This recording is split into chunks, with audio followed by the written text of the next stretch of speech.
dosa mereka ya Allah. Kami sebagai anak hanya bisa memberikan doa.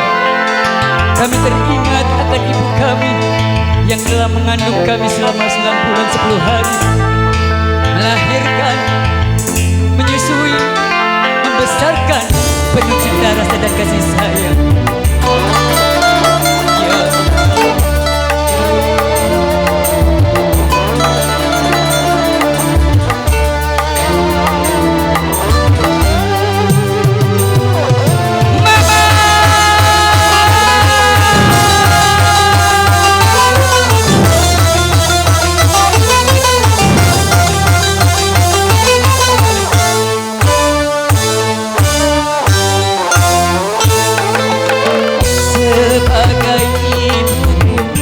Ya sebagai temanku, akan kau pendampingi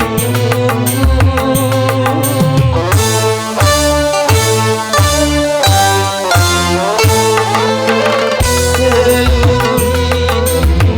Kau baktikan demi cintamu dan kau relakan deritamu.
Itulah manusia dalam perjalanan. Siapapun dia yang kita cintai, orang tua, saudara, kakak, adik, bahkan anak, semua akan kembali kepada Allah. Maka dari itu sahabat-sahabatku, mari kita tingkatkan diri kita kepada Allah agar menjadi orang yang baik, terutama kepada kedua orang tua yang telah tiada kita doakan terus akan surga menanti untuk amin.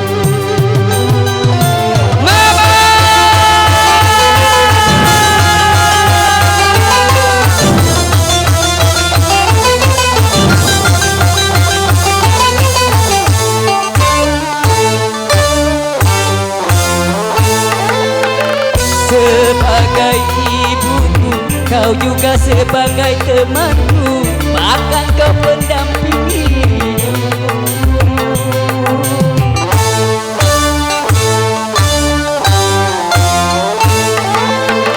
Seluruh hidupku kau baktikan demi cinta